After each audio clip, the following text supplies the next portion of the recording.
Bismillahirrahmanirrahim. Qala al-musannifu rahimahullahu taala, Imam Al-Bukhari menyampaikan dalam kitabnya, kita langsung ke subtopik yang kedua di kitab Da'awat.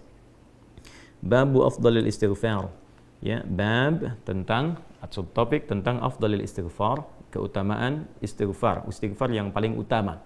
Ya, di sini lebih tepat kita pahami sebagai istighfar yang paling utama, afdalil istighfar. Jadi kalau ada kalimat-kalimat permohonan ampunan, ini yang paling utama. Wa qaulihi ta'ala, adapun firman Allah Subhanahu wa taala yang terkait dengan pembahasan ini. Jadi ini yang paling menarik di kitab Sahih Al-Bukhari itu, sebelum masuk ke hadisnya, beliau rahimahullahu taala menyantumkan terlebih dahulu ayat-ayat Quran yang terkorelasi dengan itu. Ini menunjukkan kefaqihan Al-Imam Al-Bukhari. Jadi bukan sekedar ahli hadis, tapi juga beliau ahli Al-Quran, faqih, dia tahu konstruksi sebuah hukum, formulasinya, oh ini ayatnya, ini hadisnya. Maka dari kita memahami ayat saja, kemudian juga memahami penjelasan dalam hadisnya, kita sudah bisa mengetahui ini arahnya kemana, konstruksinya seperti apa. Ini diantara kefaqihan Al-Imam Al-Bukhari rahimahullahu ta'ala.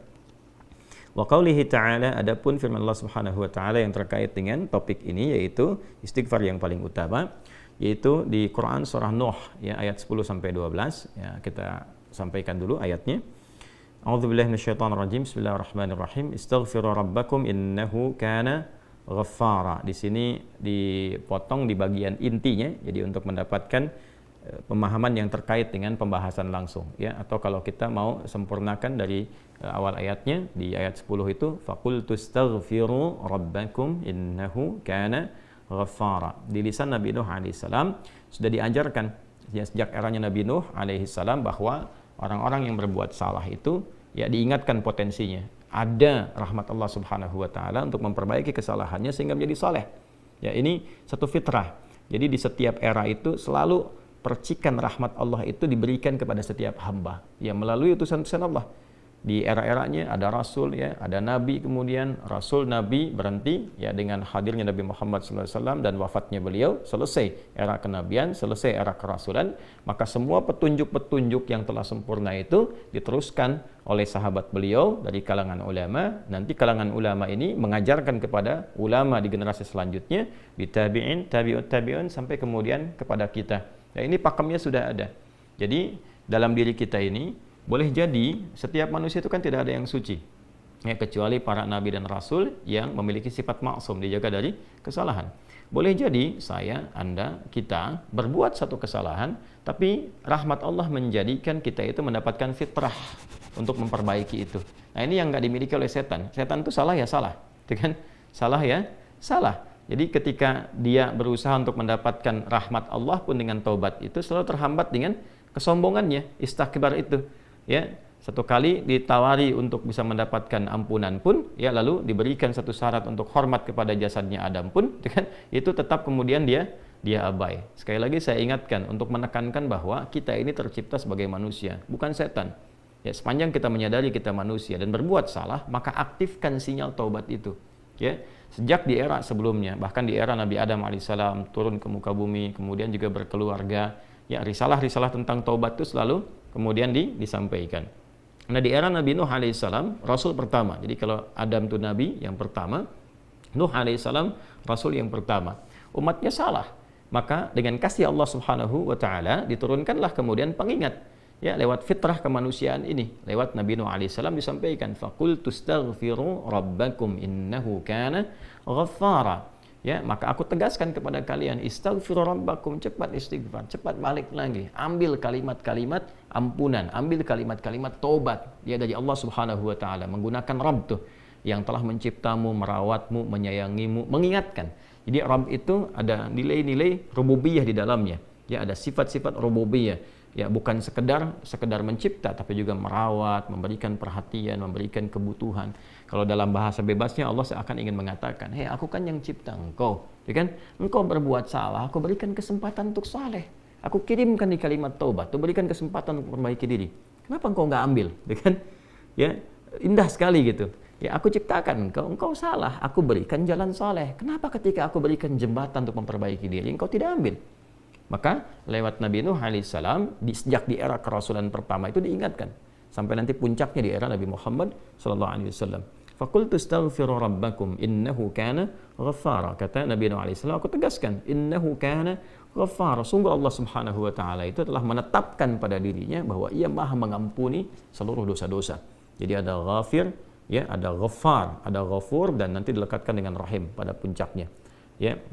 Misalnya di surat Ghafir di ayat yang ketiga, ghafiridz dzambi wa qabilit taubi, itu menggunakan kata ghafir. Lalu kalau kita jadikan superlatif, ya, dinaikkan lagi tingkatnya menjadi lebih banyak, terus mengampuni dosa, mengampuni lagi, itu dirubah kalimat dari ghafir menjadi ghaffar. Kalau tanpa batas diberikan kemudian sifat yang ketiga yaitu ghafur. Ya, kalau hamba menyimpulkan apakah memang masih diterima, maka Allah turunkan puncaknya berupa sifat rahmatnya, rahim. Qul ya ibadiyalladzina asrafu ala anfusihim la taqnatu min rahmatillah. Innallaha yaghfiru dzunuba jami'a. Quran surah ke-39 ayat 53. Balik ke sini. Ya, jadi ini gambaran yang pertama. Sejak di era kenabian turun yang Al-A'raf ayat 23 itu Rabbana zalamna anfusana. Dan Nabi Adam alaihissalam mendapatkan kalimat itu. Lalu di era Nabi Nuh alaihissalam sebagai rasul pertama diingatkan juga dengan potensi sifat-sifat kebaikan ini yang menjadikan manusia tertuntun untuk senantiasa berbuat baik. Lalu apa sifat rahmatnya? Ya, kalau kita kembalikan ke konstruksi Al-Baqarah ayat 37, tadi kan saya katakan di awal, ya, Allah menegaskan seorang yang taubat ingin merubah dirinya dari salah menjadi saleh, bukan sekedar dituntun oleh Allah, tapi juga dipercikan kasih sayang Allah kepadanya. Rahmat Allah diberikan.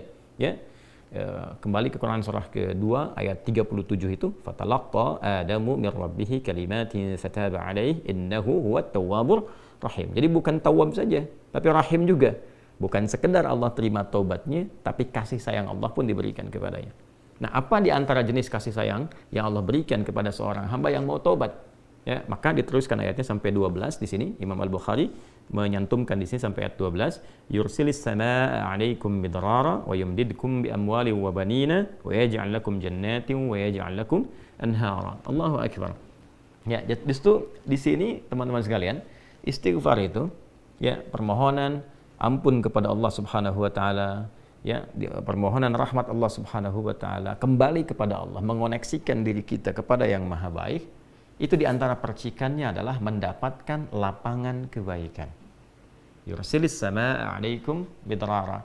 Ya, walaupun Anda mendapatkan kesulitan dalam berkehidupan, bahkan yang sifatnya luas, ya, secara sosial, kalaupun tanahnya gersang, ya, kalaupun kemarau berkepanjangan, itu ternyata dengan satu daerah itu, satu desa itu, satu wilayah itu mengoneksikan diri mereka kepada Allah, beristighfar. Ini faedahnya istighfar. Dengan beristighfar kepada Allah, taubat dari maksiat, ternyata bisa mendatangkan rahmat bukan hanya untuk pribadinya, untuk satu wilayah. Ya, ini pelajaran dari Quran. Ya, Allah akan memberikan kesan begini, jangankan bagi setiap personalnya, setiap orangnya, ya kan? Ada masalah sekampung pun, contohnya kekeringan misalnya, contohnya kemarau, lalu sekampung itu, ya, atau ada orang-orang soleh di situ yang membiasakan taubat kepada Allah, istighfar kepada Allah, mengoneksikan dirinya kepada Allah, ya kan? Itu luar biasa, percikan rahmat Allah. Ya, apa di antaranya? Yursilis sama, ya, 'alaikum midrara. Allah memerintahkan kepada langit itu untuk menurunkan hujan, ya, dengan curah yang memberikan maslahat. Kemudian wa yumdidkum bi amwalin wa banina. Ya, lantas kemudian melapangkan kepada engkau urusan hartamu, ya, bahkan memberkahi engkau dengan keturunan-keturunan yang baik.